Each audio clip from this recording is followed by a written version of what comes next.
ವಶೀಕರಣ ಪ್ರಯೋಗ ಅಂದ್ರೆ ಏನು? ಸ್ತ್ರೀ ವಶ ಇದೆ, ಪುರುಷ ವಶ ಇದೆ, ಕ್ಷೇತ್ರ ವಶ ಇದೆ, ಧನ ವಶ ಇದೆ. ವಶೀಕರಣದಲ್ಲಿ ತುಂಬಾ ಪವರ್ಫುಲ್ ಅಂತಂದ್ರೆ ಯಾವ್ದು? ಈ ವಶೀಕರಣದಲ್ಲಿ ಅತ್ಯುನ್ನತವಾಗಿರುವಂತ ತಂತ್ರಗಾರಿಕೆ. ಒಬ್ರು ಯಾರು ತಾಂತ್ರಿಕರ ಹತ್ರ ಬಂದಾಗ ತಾಂತ್ರಿಕರಿಗೆ ಹೇಗೆ ಗೊತ್ತಾಗತ್ತೆ ಒಬ್ಬ ಮನುಷ್ಯ ವಶೀಕರಣ ಆಗ್ಬೇಕು ಅಂದ್ರೆ ಯಾವ ವಸ್ತುಗಳನ್ನ ಬಳಸ್ತಾರೆ? ಅದಕ್ಕೆ ಆದಂತ ವನಸ್ಪತಿಗಳು ಬಹಳ ಇಂಪಾರ್ಟೆಂಟ್ ಇದಕ್ಕೆ. ಗುರುಗಳೇ, ಈಗ ಅದರ ಉಚ್ಚಾಟನೆ ಹೇಗೆ, ಆ ಪ್ರಾಬ್ಲಮ್ ಸೊಲ್ಯೂಷನ್ ಹೇಗೆ? ಇದನ್ನ ಉಚ್ಚಾಟನೆ ಮಾಡಬೇಕು ಅಂತ ಹೇಳಿದಾಗ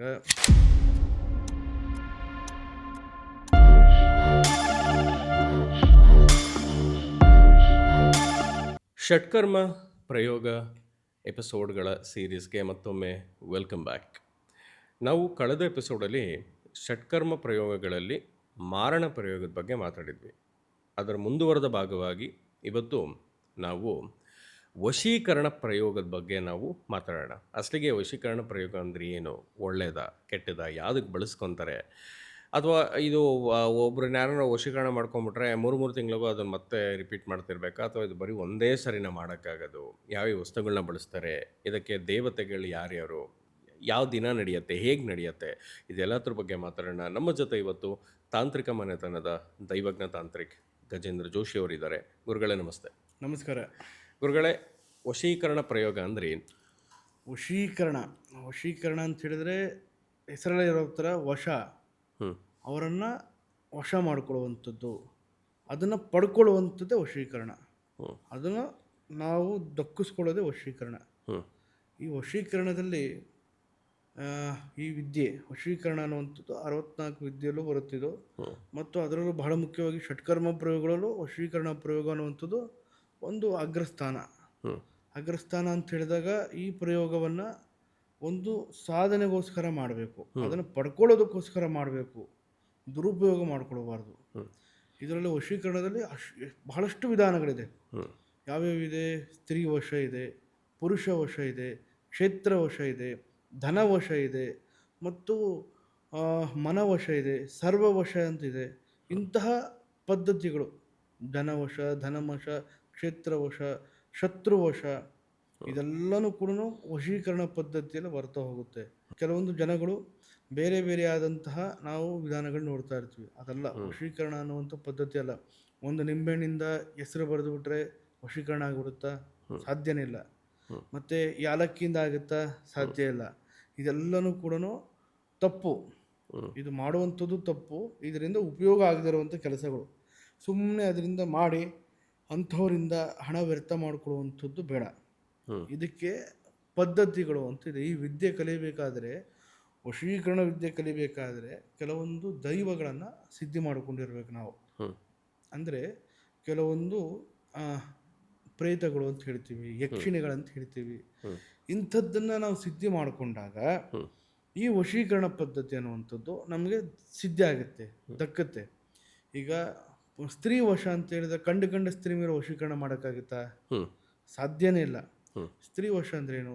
ಒಂದು ದಾಂಪತ್ಯದಲ್ಲಿ ಹೆಂಡತಿ ಆಯಿತಾ ದಾರಿ ತಪ್ತಾ ಇದ್ದರೆ, ಹೆಂಡತಿ ಬೇರೆ ವಿಚಾರದಲ್ಲಿದ್ದರೆ, ಆಯಿತಾ ಪರಪುರುಷನ ಸಹವಾಸದಲ್ಲಿದ್ದರೆ, ಅಂಥದ್ದಕ್ಕೆ ನಾವು ಸ್ತ್ರೀ ವಶ ಅಂಥೇಳಿ ಮಾಡುವುದು. ಪುರುಷ ವಶ ಅಂದ್ರೇನು?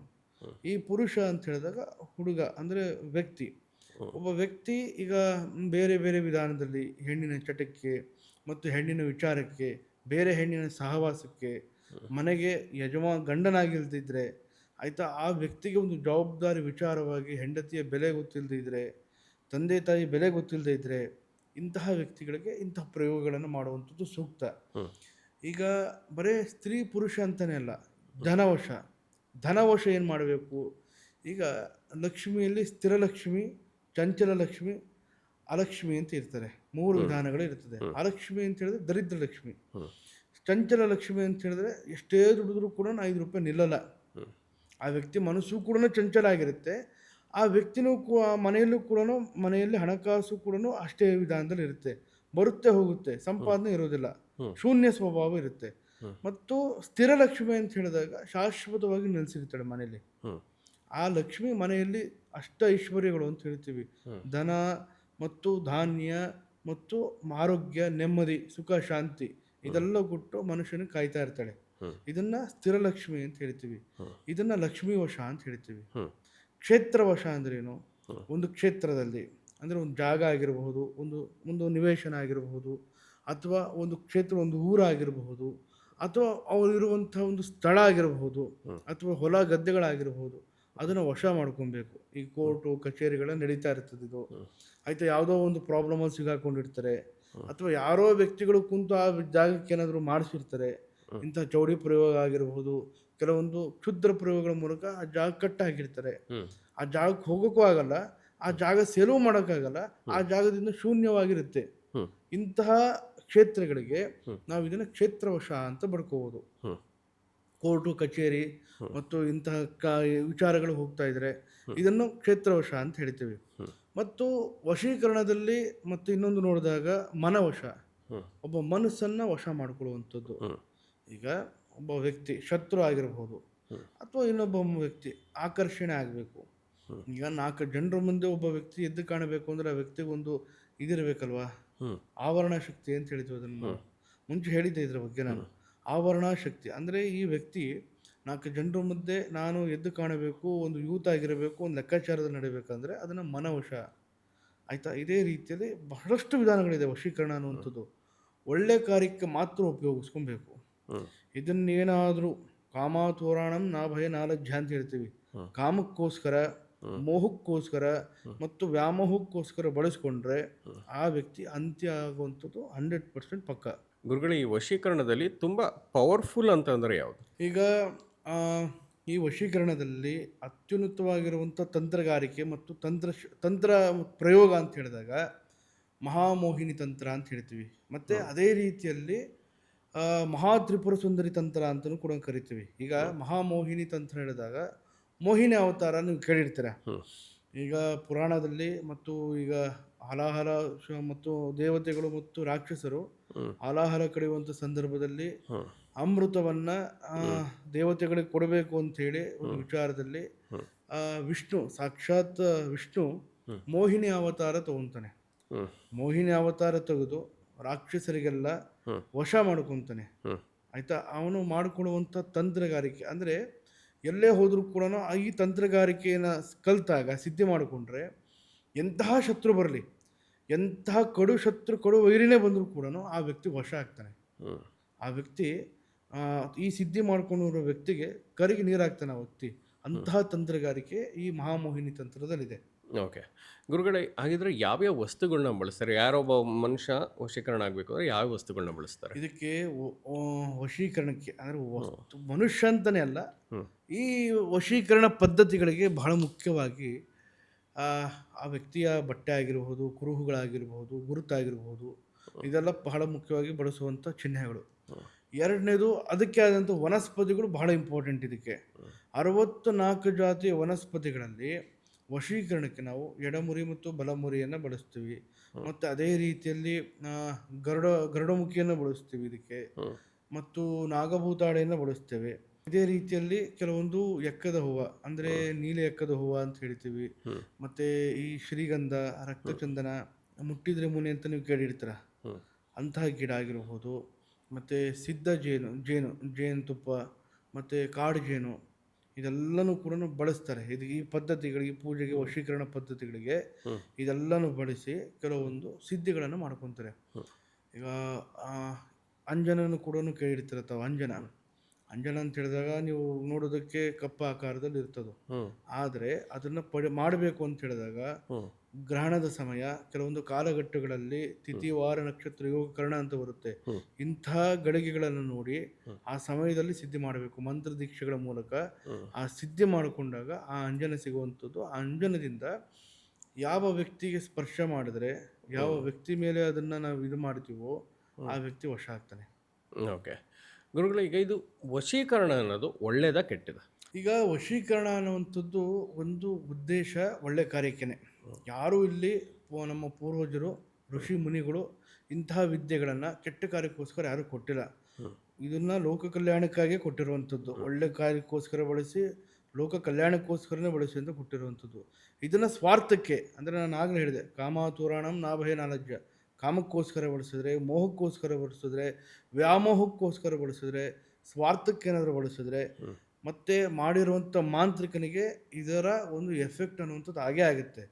ಎಷ್ಟೋ ಜನ ಮಾಂತ್ರಿಕರು, ನಾವು ಎಕ್ಸಾಂಪಲ್ ಕೇರಳದಲ್ಲಾಗಿರ್ಬೋದು ಮತ್ತು ನಾವು ನಾರ್ತ್ ಇಂಡಿಯಾದಲ್ಲಾಗಿರ್ಬೋದು, ಎಷ್ಟೋ ಜನ ಮಾಂತ್ರಿಕರು ಬಲಿಯಾಗಿದ್ದು ಇದೇ ಕಾರಣಕ್ಕೆ, ಕಾಮಕ್ಕೋಸ್ಕರನೇ.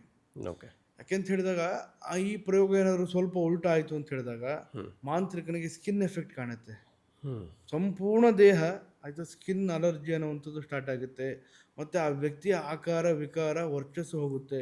ಆ ವ್ಯಕ್ತಿಯ ವಾಕ್ ಸಿದ್ಧಿ ಅಂತ ಏನಿರ್ತೀವಲ್ಲ ನಾವು, ಆ ವ್ಯಕ್ತಿಯ ಒಂದು ಸಿದ್ಧಿ ಅಂದರೆ ಅವನಿಗೆ ಮಂತ್ರ ಸಿದ್ಧಿ ಆಗಿರುವುದು, ವಾಕ್ ಸಿದ್ಧಿ ಆಗಿರುವುದು, ಬಾಯಿ ಕಟ್ಟಾಗುತ್ತೆ ಆ ವ್ಯಕ್ತಿದು.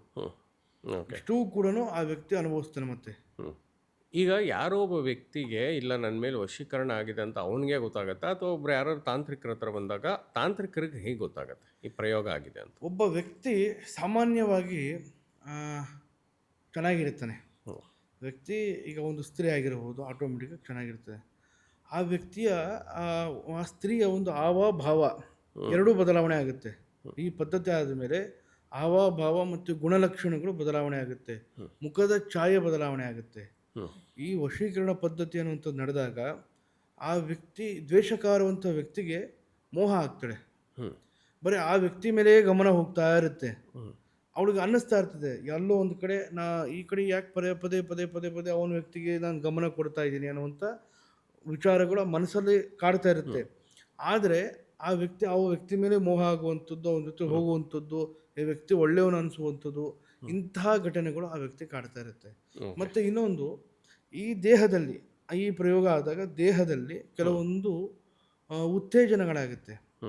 ಕಾಮದಿಂದ ಆಗಿರ್ಬೋದು, ಮೋಹದಿಂದ ಆಗಿರ್ಬೋದು, ಆಸೆಗಳಿಂದ ಆಗಿರ್ಬೋದು, ಮತ್ತು ಕೆಲವೊಂದು ವಿಚಾರಗಳಿಂದ ಆಗಿರ್ಬೋದು, ಕೆಲವೊಂದು ದೇಹದಲ್ಲಿ ಕೆಲವೊಂದು ಉತ್ತೇಜನಗಳಾಗುತ್ತೆ. ಇದೆಲ್ಲ ಆದಾಗ ಆ ವಶೀಕರಣ ಪದ್ಧತಿ ಅನ್ನುವಂಥದ್ದು ಆಗಿದೆ ಅನ್ನುವಂಥದ್ದು ಸ್ಪಷ್ಟ. ಮತ್ತು ಮುಖದ ಛಾಯೆ ಬದಲಾವಣೆ ಆಗುವಂಥದ್ದು, ಮುಖ ಕಪ್ಪ ಆಕಾರಕ್ಕೆ ತಿರುಗುವಂಥದ್ದು, ತಲೆ ಕೂದಲು ಉದುರುವಂಥದ್ದು, ತಲೆ ಭಾಗ, ಸೊಂಟದ ಭಾಗ ಅಥವಾ ಕಾಲಿನ ಭಾಗದಲ್ಲಿ ನೋವು ಕಾಣಿಸುವಂಥದ್ದು, ಆಲಸ್ಯತನ ಕಾಡುವಂಥದ್ದು, ಇಷ್ಟೆಲ್ಲನೂ ಕೂಡ ಕಾಡ್ತಾ ಇರುತ್ತೆ. ಓಕೆ ಗುರುಗಳೇ, ಈಗ ಅದರ ಉಚ್ಚಾಟನೆ ಹೇಗೆ, ಆ ಪ್ರಾಬ್ಲಮ್ಗೆ ಸೊಲ್ಯೂಷನ್ ಹೇಗೆ ಅಂತ? ಇದನ್ನು ಉಚ್ಚಾಟನೆ ಮಾಡಬೇಕು ಅಂತ ಹೇಳಿದಾಗ ಕೆಲವೊಂದು ದೈವಗಳನ್ನು ಸಿದ್ಧಿ ಮಾಡ್ಕೋಬೇಕಾಗುತ್ತೆ. ಮೊದಲು ಪ್ರಶ್ನೆ ಹಾಕಬೇಕು, ಈ ಪ್ರಯೋಗ ಆಗಿದೆಯಾ, ಯಾವ ಹಂತದಲ್ಲಿದೆ ನೋಡಬೇಕು. ನಂತರ ಈ ಪದ್ಧತಿಗಳನ್ನು ನಾವು ಅನುಷ್ಠಾನ ಮಾಡಿ ಕೆಲವೊಂದು ಮಂಡಲ ಪೂಜೆಗಳನ್ನು ಮಾಡಿ ಇದನ್ನು ಉಚ್ಚಾಟನ ಪದ್ಧತಿಯಲ್ಲಿ, ಉಚ್ಚಾಟನೆ ಅಂತ ಹೇಳಿದ್ರೆ ವಶೀಕರಣ ಉಚ್ಚಾಟನ ಪದ್ಧತಿ ಮಾಡಿ ಈ ಕೆಲವೊಂದು ವನಸ್ಪತಿಗಳಿಂದ ಸಿದ್ಧಿ ಮಾಡಿ ಪೂಜಾ ವಸ್ತುಗಳನ್ನು ಅವರು ಕೊಟ್ಟಾಗ ಸಂಪೂರ್ಣವಾಗಿ ಗುಣಮುಖ ಆಗ್ತಾರೆ. ಓಕೆ ಗುರುಗಳೇ, ಈಗ ಮುಂದಿನ ಒಂದು ಎಪಿಸೋಡಲ್ಲಿ ನಾವು ಈಗ ಮಾರಣ ಮಾತಾಡಿದ್ದೀವಿ, ವಶೀಕರಣ. ನೆಕ್ಸ್ಟ್ ಇನ್ನೂ ಎಪಿಸೋಡಲ್ಲಿ ಸ್ತಂಭನದ ಬಗ್ಗೆ ಮಾತಾಡೋಣ. ಧನ್ಯವಾದಗಳು. ನಮಸ್ಕಾರ. ಸರ್ವೇ ಜನೋ ಸುಖಿನೋ ಭವಂತು, ಸರ್ವೇ ಸನ್ಮಂಗಳಾದಿ ಭವಂತು. ಶುಭವಾಗಲಿ.